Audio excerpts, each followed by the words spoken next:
Alright everybody, if you're a fan of this channel, then by now you may have ran into this guy, Doom the Vegan, a fellow who loves me to death and makes response videos to my Godzilla vs. Kong debate videos. Well, today he uploaded his response video to my GVK video, which was a response to his video, which was a response to my video. Okay, you get it. So I cringingly checked out his video, and surprise, surprise, a lot of his main points throughout the video consisted of twisting the things I say to fit his narrative, and also him not watching my video all the way through. So let's give this guy what he wants. Let's set Doom straight. Here's the story. Ever since day one, my point has always been that Kong would stand a chance against Godzilla. That's fair enough, right? He'd be able to go toe-to-toe with Godzilla and give him a run for his money. That was proven in the film since Kong did better than most other Godzilla opponents really did, which I've talked about in many other videos. And it's also best to remember that this Godzilla is extremely buffed ever since he absorbed the nuke, as well as went into his burning form, and most likely inherited a lot of the power and strength of those two forms. Godzilla also became really heavy and is now 164,000 tons. So it's best to remember that the Godzilla that Kong is going up against is far more powerful than the Godzilla that other monsters in the Monsterverse have went up against, save for the powered up Ghidorah going up against Burning Godzilla. So that has always been my main point, that Kong would stand a chance against Godzilla. And that's what we got in the film. Now you're all caught up. So I have a video on my channel called How Kong Can Destroy Godzilla, and if this dude actually clicked onto that video, he would know that it was a complete joke I made like 4 years ago. Obviously, I don't think Kong can destroy Godzilla.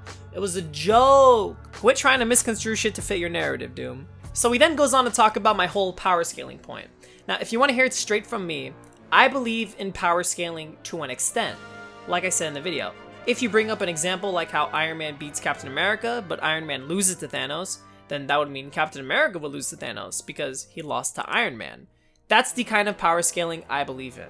I also understand the concept of attack potency and attack ranges. So for an example that fits the video topic, monsters can hit harder than nukes or meteors, but because they don't have wide enough ranges or areas of effect, all that energy is focused into one specific spot, and so they can't really destroy the continent or planet or whatever tier you place them in. I've always understood the concept, but I've always been against the idea that these monsters can actually destroy the continent in one hit. As I just said, they don't have large enough ranges to do that. I've seen people argue that if a monster is continental, then they can destroy it in one hit, and I don't think this is the case because their range is too small. I'll go into depth about this further in the video, but I'm heavy into debating, and a lot of people love to end debates by simply pulling out like their tiers, when I don't think it's that simple, especially in the Monsterverse. This guy gives the argument that if Godzilla can tank the meteor, but he can't tank the Muto's attacks, then the Mutos are more powerful than the meteor. I'd agree with that, but then again, the only issue with the Godzilla quote-unquote tanking a meteor is that, as I pointed out in my original video, the Shinomura was right there. If Godzilla were to tank a meteor, the Shinomura would have been incinerated and Godzilla would have been standing in a crater, not on a cliff while the Shinomura falls into the newly opened crevice. You see, my biggest problem with the whole Godzilla tanked a meteor argument was that, A, the logic is defeated because if he took a meteor point blank, Shinomura would have been incinerated and Godzilla would have been standing in a crater. B, people forget that the entire section of the Awakening comic was literally just a hypothesis by Serizawa, and it probably didn't even happen exactly like that one-to-one. And C, if we were to toss aside those first 2 points, it wouldn't matter in the long run because monsters like Kong, Mechagodzilla, Muto Prime, the Mutos, and Ghidorah all made Godzilla bleed through their physical attacks. I agree Godzilla was in the vicinity of the asteroid impact, as I said in the past video, and I agree he was near it. I don't think he took it directly. He probably could, but then again, the error I see is that the Shinomura would have been incinerated and Godzilla would have been standing in a crater or even a crevice of some kind. If Godzilla fought the male Muto...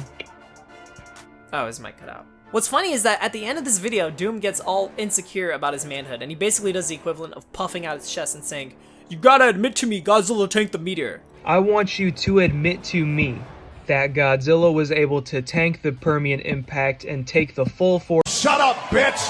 Oh my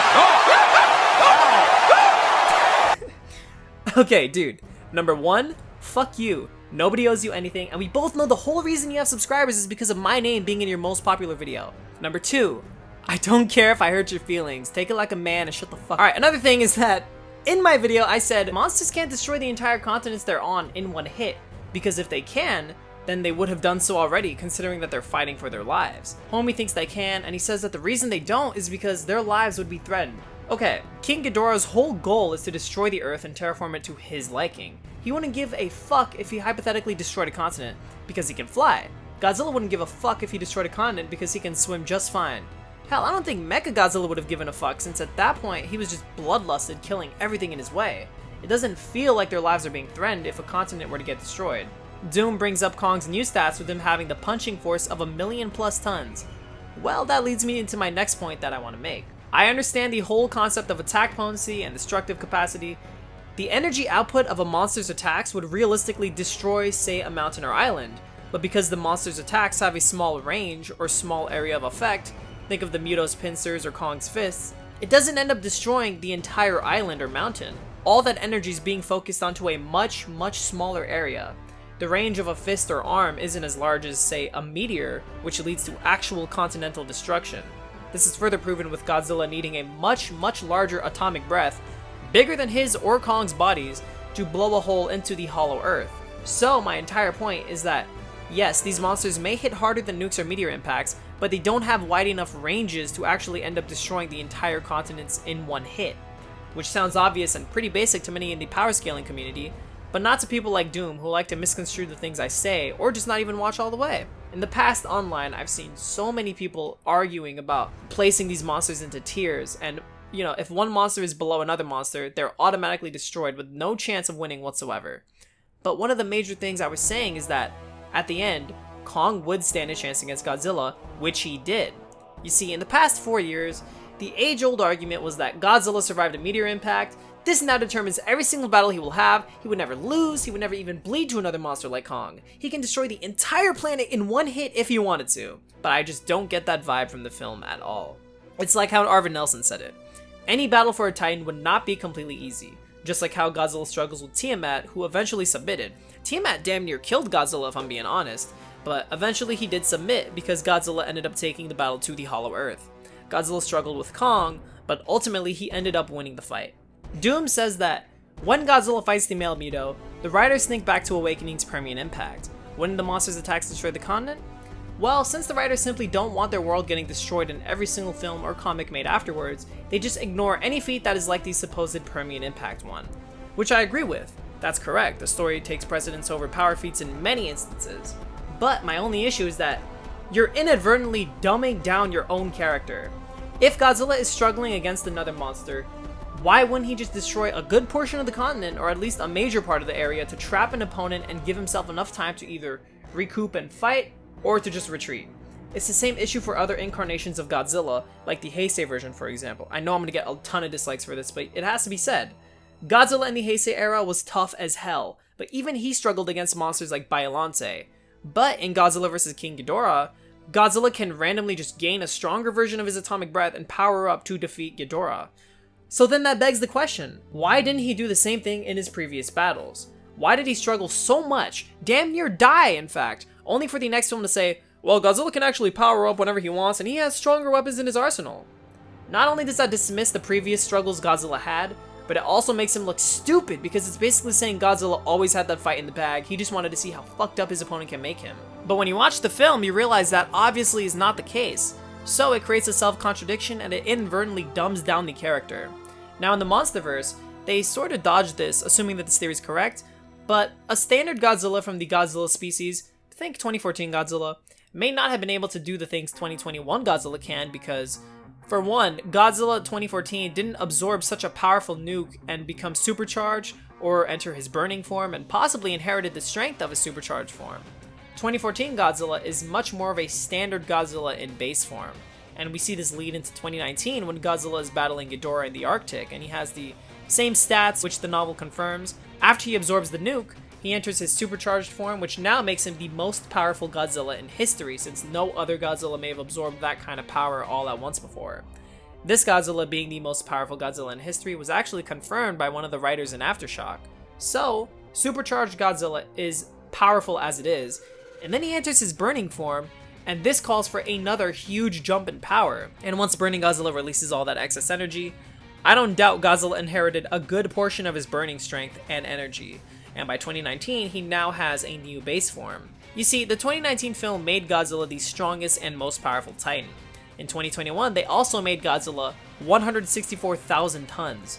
So Kong is going up against a Godzilla who is clearly far more powerful and larger than any normal Godzilla. This idea is actually further proven in Godzilla Dominion, which shows us a Kong who defeated Godzilla entirely on his own and ran him out of his home. You couple that along with the fact that, in lore, the Kong species went against the Godzilla species and both species ended up losing numbers, as well as the cave painting in 2019 which shows us a Kong going up against the Godzilla, and you realize a couple things. One, it's never been like how everybody would pretend that Kong would get one-shotted. I've been saying this since back in 2017. Kong isn't going to get one-shotted. He'll stand a chance against Godzilla, which he did. 2, Kongs were able to go toe-to-toe with Godzillas and defeat them, as well as vice versa, of course. Much of the MonsterVerse lore makes that very clear. And 3, our Kong is not only extremely inexperienced compared to other Kongs of the past, but he's also going up against the most powerful and largest Godzilla in the MonsterVerse's history. So you can kind of see how the odds would be in Godzilla's favor from the start. But despite Kong being inexperienced, in contrast to the other Kongs, and despite him going up against the most powerful Godzilla the MonsterVerse has ever seen, Kong still stood a good chance and gave Godzilla a tough fight, and the feats speak for themselves. Kong sending Godzilla flying, making him bleed with his bare fists, him dodging the atomic breath, even surviving a direct hit at one point. These are all the things that I said would happen, which people like Doom kept denying. I never actually said Godzilla would get destroyed by Kong. Again, that video was a joke, just watch it. But Kong ended up standing more than a chance against Godzilla. He actually gave Godzilla a tough fight before eventually being put down. So Doom makes an entire point about how Godzilla could pick 1973 Kong up and split him in half. Okay, Kong was a kid in 1973. He was no bigger than Godzilla's knee. I never said Kong as a kid could beat Godzilla. Ever.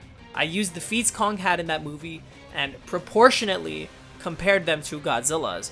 I went, Kong lifted this much as a kid, he exerted this amount of force. Imagine if he was an adult and around this weight range. Let's do some math and let's see those feats translated to an adult's Kong. Since the Kong we had at the time was a kid, then yeah, I'm gonna use his feats and scale them up to an adult Kong with a likely height and weight and explore the possibilities of the potential feats we could expect. And seeing Kong punch with the force of a 4.3 magnitude on the Richter scale further proves that the weight I came up with is likely a rough ballpark of the actual weight in the film, which is still unconfirmed. But anyways, obviously Kong as a child would get eaten by a fully grown Godzilla for lunch.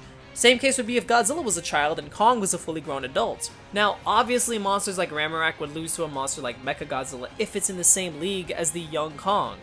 But I don't think Ramorak was even fully grown either, as not only do we get much larger skullcrawlers in Godzilla vs. Kong, but it seems skullcrawlers are nearly as large as fully grown Kongs who, as we all know, hit the 330-foot height range.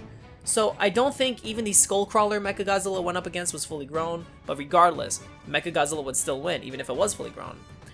Also, this guy's forgetting that Mechagodzilla gave the skullcrawler the kiss of death. The fucking kiss of death. If he did the same to Godzilla, Godzilla would have died, that's pretty clear. Any Titan would die or get decapitated from a kiss of death attack. But the already weakened child Kong struggling against Ramorak doesn't mean much considering he, again, was not fully grown, and he was also weakened. If he wasn't weakened, he would have won the fight for sure, since there wouldn't be any chains in that lake to trap Kong in. I doubt a fresh 1973 Kong would lose to Ramorak. I doubt a fully grown adult Kong would lose to a fully grown Skullcrawler. It's pretty clear in the comics that the Skullcrawlers had the numbers. They may not have been the extreme powerhouses that Godzilla is, but they were still very strong, and it seemed they were pack hunters. They won the war because they had a much larger population. Kong's dad, who wasn't even fully grown, was able to take on 4 of them at once before succumbing to their numbers. And by the way, we know Kong's parents weren't fully grown because other Kongs, including our current Kong, are around the 300-foot height range and not the 200 to 250-foot height range that Kong's parents were. Again, this guy didn't even listen to my points. I was saying that I don't think Godzilla took a direct hit of the Permian impact, but was definitely in the vicinity of it.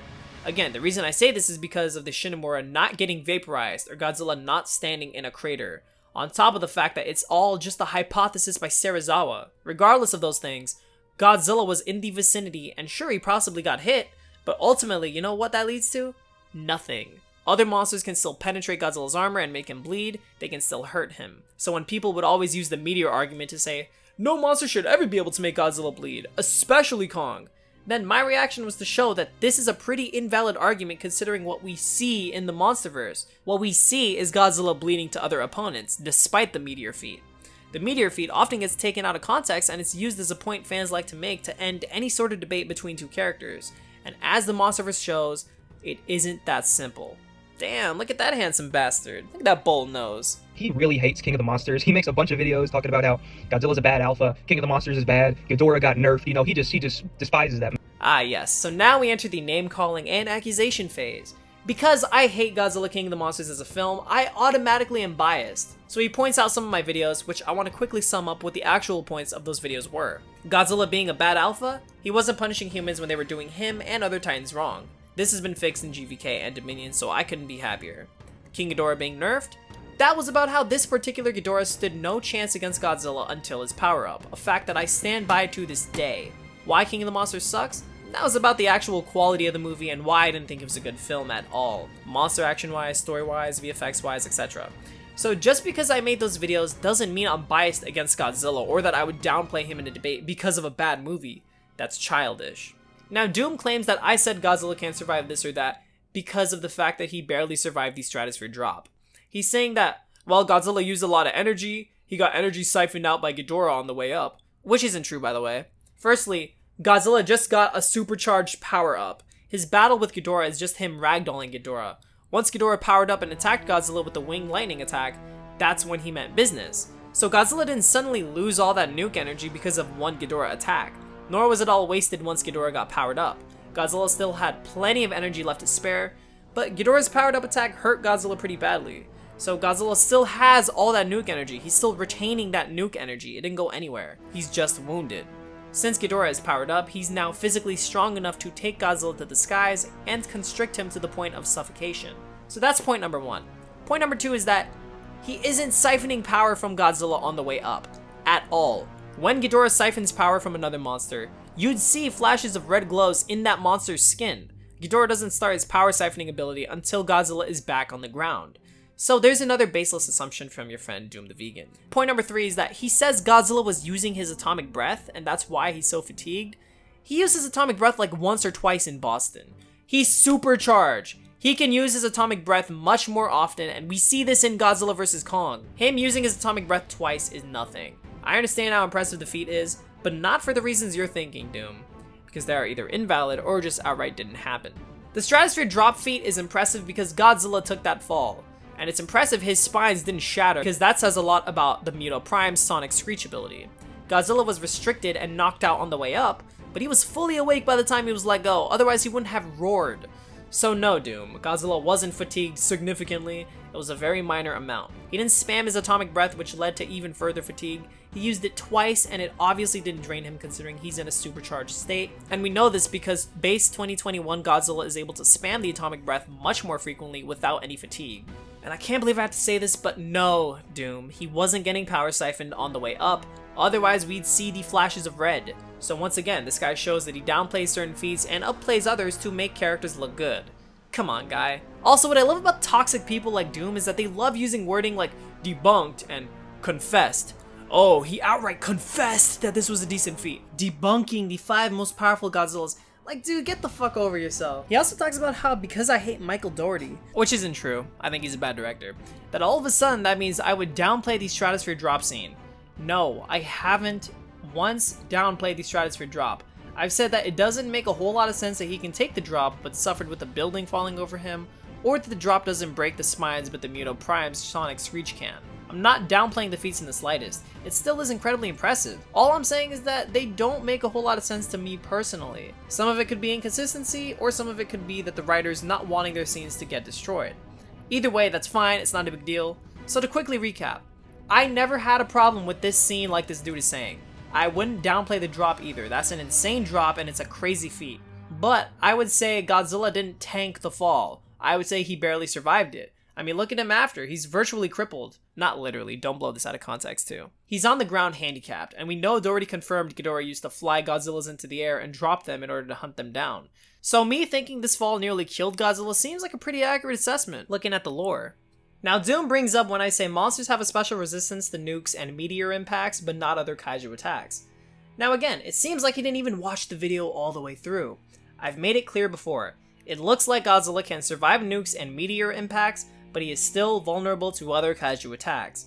This still makes sense to me. Doom, buddy, if you're gonna try and justify the whole story over power consistency point and say that monsters can destroy continents but writers don't want their scenes to get destroyed, then you would need to answer how Godzilla can survive the blunt force of a meteor and nuke, but still bleed and get wounded to things like a 4.3 Richter magnitude punch from a Kong, who is definitely not as powerful as the Permian impact asteroid. If you're gonna constantly reiterate to me that monsters don't destroy continents because it gets in the way of the writer's stories, which is true, then you also need to accept the other side of the coin, which is that liberties have to be taken to show power. Godzilla can take a nuke, he can take the impact of a meteor, all without his armor being penetrated. But he still bleeds to monsters who clearly don't hit harder than said meteor impacts. If you can answer for the inconsistencies of one of the power scaling issues and claim it's because of the story, which it is, that's true, then obviously the same has to be said for inconsistencies on Godzilla's durability. You can't just cherry pick what is and isn't canon, bud. And by the way, GVK actually further proved my point on monsters having nuke/meteor resistances, but not kaiju attack resistances. Think about it. Kong made Godzilla bleed from a basic slam attack with his bare hands. He bled to Godzilla by getting mauled. But when it came down to the axe blast, Kong is the one who got up first. He recovered quicker, and he had no visible signs of damage from that blast. But he still bled to Godzilla. Meanwhile, Godzilla was knocked down for a short while, so what I'm saying is that Kong is like Godzilla in that he has resistances to massive explosions like axe detonations, which stunned Godzilla, something that nukes do not do, but he still bled to Godzilla, who is another kaiju. So that actually further proves my point that Godzilla does have resistances to nukes and meteor impacts, but is still vulnerable to other kaiju attacks. Again, if you're gonna excuse the arenas not being destroyed from these monsters by saying it's because of the writers, which again is true, then you need to also accept that monsters' durability being inconsistent can be dedicated to them having special resistances to nukes and meteor impacts, but not other kaiju attacks. It just makes the most sense, and all the evidence is right there. Okay, let's get into his feats section. Doom says that Godzilla is transonic thanks to the 2014 feat of his tail whip breaking the sound barrier, which I talked about in my own video.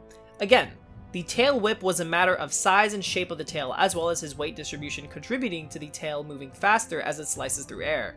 That doesn't mean he can suddenly move around faster than sound, which you, Doom, kept claiming in your last video. This guy said that Godzilla was leagues faster than Kong in the last video, which GVK disproved, so shockingly, Doom got that wrong. Then he talks about how the speed of the atomic breath, and how because it reached the hollow earth in 2 minutes, it fires at Mach 84, and because it was drilling into the hollow earth and not moving freely in the air, it can move way faster. Great! Kong dodged it and outran it. What's your point here, Doom?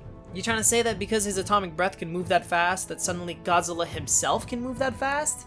Lord, I hope not.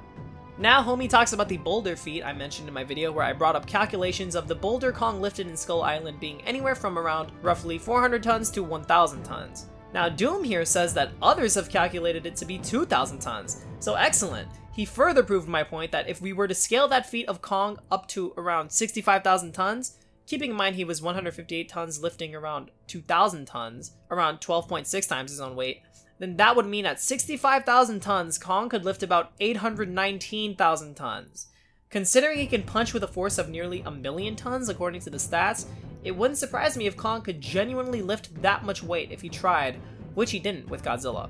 So Doom, you're further proving my point here, man, but I believe he was trying to say that Kong lifting 2,000 tons is to be directly compared to Godzilla, yet once again, he's forgetting that we're scaling Kong proportionately with the weight he is likely to have in 2021. Again, he downplays the chain-breaking feat, which is impressive on its own, much less when you scale him proportionally based on his weight in 1973 to what it's likely in 2021. Now, Doom brings up Godzilla casually lifting the 60,000-ton female Muto in the air with one arm, but that isn't as impressive as the boulder feat because the female Muto is significantly lighter than Godzilla, who is 90,000 tons. According to the vegan, Kong is lifting over his head with both arms 12.6 times his own weight, while Godzilla is lifting significantly below his own weight. Proportionally, Kong had stronger feats. Come 2019, Godzilla was able to swing Ghidorah around, who was 141,000 tons, but now is 121,000 tons thanks to GVK's opening credits. All the while, Godzilla was buffed to 99,000 tons. So that's impressive, but you gotta remember he was supercharged here. Regardless, there's a feat from Godzilla Aftershock where Godzilla ends up catching the Muto Prime, who is around 135,000 tons, and he's able to lift the Mutoprime over his head. This is Godzilla's most impressive lifting feat, as this is now the heaviest monster in the Monsterverse, unless Ghidorah's 121,000 ton weight is retconned back to 141,000 tons, and until we get Mechagodzilla's weight. Despite how impressive the feat is, it's only 1.36 times Godzilla's own weight. Kong still has that 4 to 12.6 times his own weight boulder feat, the exerting of 20 times his own weight chain breaking feat, his punching strength being a 4.3 magnitude on the Richter scale, him casually causing craters in Kingdom Kong without much effort. A lot would point to Kong being extremely strong and equal to Godzilla in strength, if not stronger. My whole point was that Kong would still have the strength to contend with Godzilla, which he does, as we see him catch Godzilla's full body attacks twice and brings them both to a dead halt, as well as issuing blows that stun Godzilla and even send him flying. Vegan, homie, you kept acting like one blow from Godzilla's tail or a solid stomp would completely crush Kong like paper. You kept acting like Kong wouldn't be strong enough to do the things he does in the movie, and everything you kept wanting to see never actually happened. Let's keep going. He says Godzilla is able to casually walk through the 887,000 ton Golden Gate Bridge. Okay, dude, Godzilla is walking through a small section of the Golden Gate Bridge. Stop acting like he's lifting the entire 887,000 ton mass into the air, because that obviously is not the case. Doom brings me up saying Kong could likely exert over 1 million tons of force, and then says it pales in comparison to Godzilla taking the blunt force of the Castle Bravo nuke. Oh, there you go. Proving the exact point I was making about how Kong's punches aren't as powerful as the nukes or meteor impacts Godzilla has taken before, but Godzilla still bled to Kong though, didn't he? Obviously monsters have special resistances to certain things, but not to other kaiju. Doom brings up Ghidorah's storms expanding globally. Okay, so this was a byproduct of Ghidorah's molecular nature. As I said in the video, this isn't a strength feat because Ghidorah isn't physically doing anything. When he was released, the storm started forming due to his molecular nature. Ghidorah is fucking up an atmosphere he isn't even meant to be in. You guys gotta stop thinking that Ghidorah's molecular nature creating storms in an atmosphere he isn't meant for suddenly means he has the physical strength to destroy the entire planet just because the storms expand globally. Again, he says the storms are created because Ghidorah is flapping his wings. Not true. The storms formed the second he was released from his prison, remember? What do you think all that dust leading into the hole was? That was the start of the storm's formation. That showed Monster Zero's anti-gravital nature. That showed us Ghidorah not being an earthly monster. So no, Ghidorah's storms expanding globally does not mean Ghidorah himself has the physical strength to destroy the globe. Doom then brings up burning Godzilla because... why? Also, a couple things about your source, man. Firstly, there's no evidence to suggest burning Godzilla cleared all of Ghidorah's storms through the globe. There isn't a shred of evidence to believe that, especially since the crater left in Boston shows that was about a city-level explosion. We don't have a shot of the entire planet being storm-free all of a sudden. So all we know is that burning Godzilla released enough energy to disperse Ghidorah's storm in that area, not the entire globe. So once again, you're just assuming things that you haven't even seen or have no way of knowing, just like you did with Ghidorah supposedly siphoning the power of Godzilla when carrying him into the air. Color me surprised? No, not so much. You further try to justify this by saying Shinomura would have been able to block out the sun if it fed on enough radiation. But so what? Camazotz was stated to be able to do the same thing. They even stated in the synopsis, Kong must rise to face this usurper that would plunge the world into perpetual night. Plunging the entire world into perpetual night. You're bringing up how the moon isn't able to block out the sun when there's a solar eclipse, and you're showing us a clear example of how wrong you are and how awful this example is. The moon is not only far away from the Earth, but is also much smaller than the Earth. The further away the moon is, the more it causes a direct shadow, which is like you show on the chart, the darkest shade. That's the direct shadow. But if your object is further away, then that direct shadow gets smaller while more light starts to fill the area because of the distance.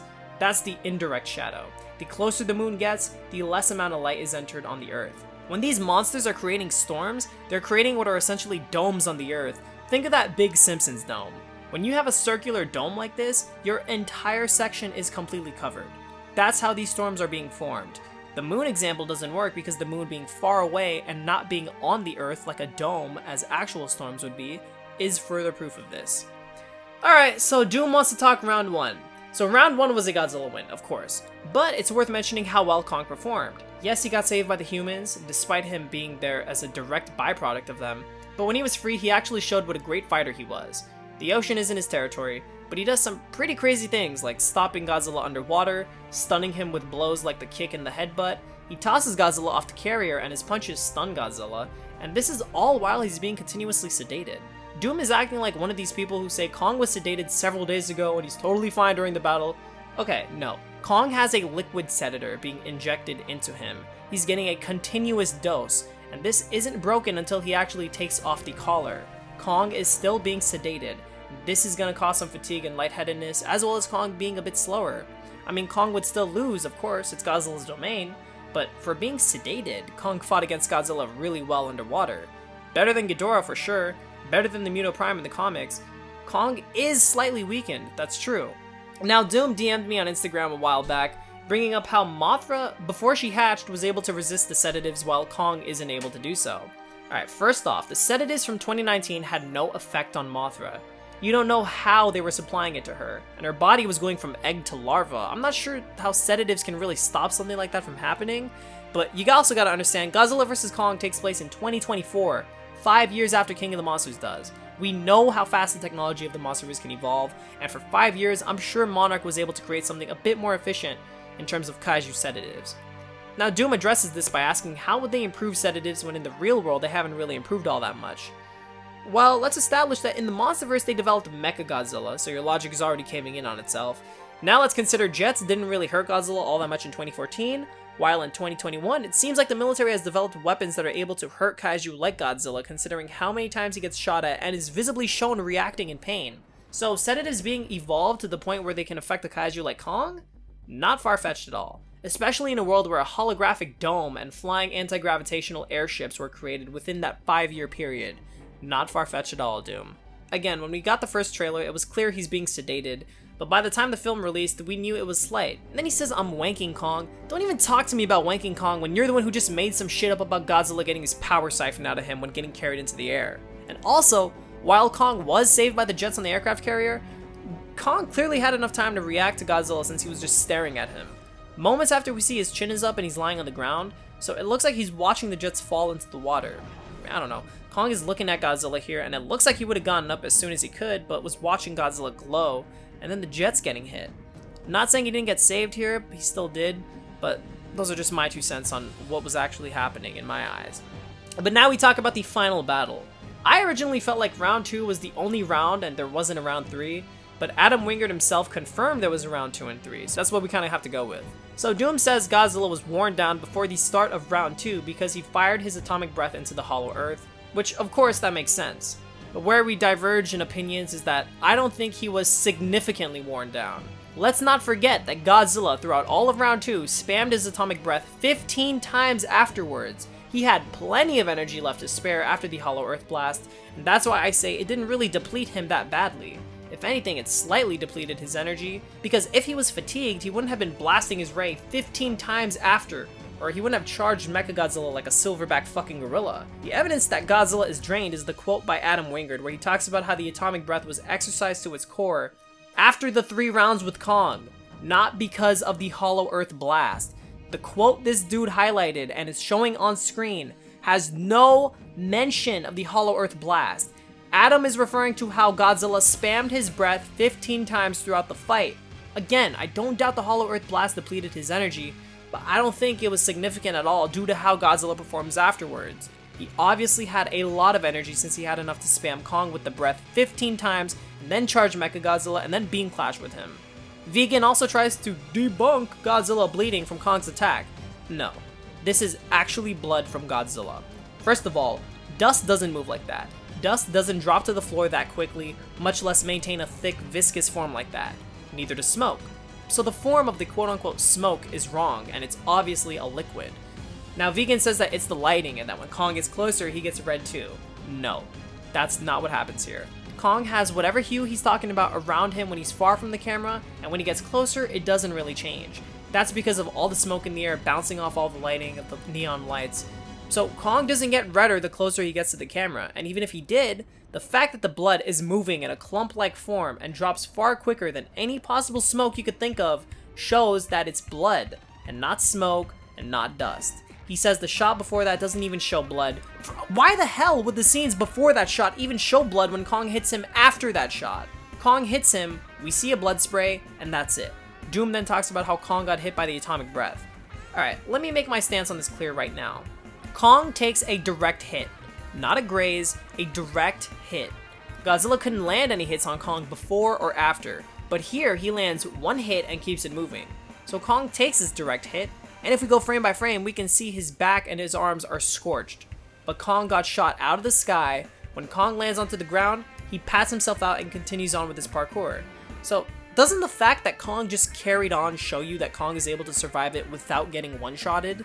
Seems that way to me. Again, I don't doubt it would severely hurt Kong, but I don't think he'd get one-shotted or that he tanked the breath. He wore it off pretty well and he took it well enough. It hurt him, but it didn't seem like it was going to kill him. Otherwise, he would have been much more crippled than he was when he got tagged mid-air. Also, Doom says that Kong was going forward, so this might have helped in stopping, all the impact. But, dude, since he was going forward, that would mean he would get hit a bit longer, since he isn't moving out of its way, but is moving in its same direction. Just a quick side note. Doom also talks about the axe detonation. Now, I don't think the axe made contact with Godzilla's head at all. The reason for this is because we know the axe can gash Godzilla's leg pretty badly, so reasonably a fully charged axe would be able to cut through Godzilla's head, or at least severely wound it. But when we go frame by frame, it seems the axe doesn't even make contact with Godzilla's skin. Initially I thought it did, and that hit knocks Godzilla out, but then I started to think about the logic of it. Godzilla had charged the axe when he fired his breath at it earlier, and then he kept firing his breath at it when Kong grabbed it in the city. I believe what happened here is that since Godzilla continuously fired it as Kong was coming down, it either overcharged or it got too close to Godzilla's mouth the same way your hand would when you put it in front of a hose, and so it ended up detonating like a mini atomic bomb before it can make contact with Godzilla's skin. An atomic bomb was just metaphorical. I mean, the evidence is there. Frame by frame, the axe doesn't make contact. Godzilla doesn't have a gash in his face, yet he does when it hits his leg. The axe being charged already and then charging again would mean it overcharges and detonates. The evidence is all there. So Kong ended up recovering way quicker from something that knocked Godzilla out, even if it's momentarily for a minute or two. And Doom is saying, well, Godzilla's the one who's getting the impact. And that just isn't true. Kong is the one with all of his momentum being thrown into the blast. Kong is the one whose momentum is halted and shifted 100%, and the axe never connects with Godzilla's face. Now Doom wants to talk about round 3, so let's see. Doom does mention the fact that Kong isn't sedated, and I'm not making any excuses here for Kong's performance, but let's remember that Kong just went through being sedated, the ocean battle, being sedated again and then airlifted to the Arctic, tanking a fall to the hollow earth and running around the entire place, and then engaging in battle with Godzilla yet again. So Kong isn't exactly fresh, and yeah, neither is Godzilla, but you can clearly see the difference between the two and their whole journeys so far. I wanted to throw that in there since Doom is acting like Kong is totally fresh here. But yeah, I mean, I don't have much to say for round 3 because it's very definitive and we know Godzilla clearly won, which is something I've been saying for years now. I've always said Godzilla would win. Kong could potentially win if they don't downplay his abilities, which I personally believe they did, but whatever. But Kong lost, Godzilla won. My only real complaint for this final battle is how inexperienced Kong looks here. Kong is on Godzilla's back and he doesn't really do a good job at staying on. I mean, he can slam down onto Godzilla's head or punch it, but he just gives one pity punch before getting thrown off. You can see how inexperienced Kong is here. But hey, our Kong is inexperienced. He hasn't really been in the Hollow Earth like he has in GVK, and we see how inexperienced he is when fighting the Warbats. Now yeah, Kong loses against Godzilla. If you want to talk about my actual problems with, the fights, I would say it's more along the lines of choreography and just potential. I don't really care about the actual specifics. I mean, I do, but it doesn't factor into the debate. It's just a personal thing. Oh, I wish the fights were longer. Oh, I wish it was more brutal. I wish it was more visceral. It's not anything intense. Oh yeah, no, Godzilla actually lost because blah, blah, blah. It's none of that. But yeah, so Doom now comes with the argument that Godzilla could beat Mechagodzilla when fresh. The quote he's using from Wingard states that Godzilla would probably have won the Beam Clash, and he may have stood more of a chance against Mechagodzilla. But would he win against Mechagodzilla? I honestly kind of doubt it when looking at the film. I doubt it when I look at the film, but when I look at Godzilla's track record and I see how he initially wins against all opponents, then I do believe it. So I'm 50-50 on if Godzilla would win against Mechagodzilla if he was fresh, but I'm sort of leaning towards him not being able to win even when fresh. And, it'd be much more of an evenly matched fight, but I do think he would eventually lose. Now, Doom hits people with a low blow by saying Kong lasted against Godzilla for 5 minutes while the Mutos lasted hours. Now, in 2014, we've established Godzilla was not only significantly weaker than 2021 Godzilla in both size, weight, and power, but he was also way slower. And when he was fighting the male Muto, who was just baiting him and then running away, seemed like that was the male Muto's tactic. You know, it felt like for the most part he would get up close and battle Godzilla and then quickly go back out. Meanwhile, it took 12 minutes for Godzilla to battle Ghidorah, and in GVK, it took 5 minutes for Godzilla and Kong to fight, despite the art book saying they fought at sunset for about 12 hours. Now, finally, I just want to say, you know, because we basically reached the end, and this was just me talking about Doom's points. This guy loves to misconstrue the things I say. I said that my original video back in 2017 was outdated, but it had some good points. And what's funny is that when Doom released his first response video, I actually hit him with a long list of counter arguments, which he never took the time to argue with since he decided to hide behind his subscribers. I honestly thought the Godzilla vs. Kong debates would end, but because this guy made another response video, I think it's time I hit him with one of my own. It was a fun ride, vegan. I hope this helped throw a couple subs your way. Alright you all, that's it. You're free to go.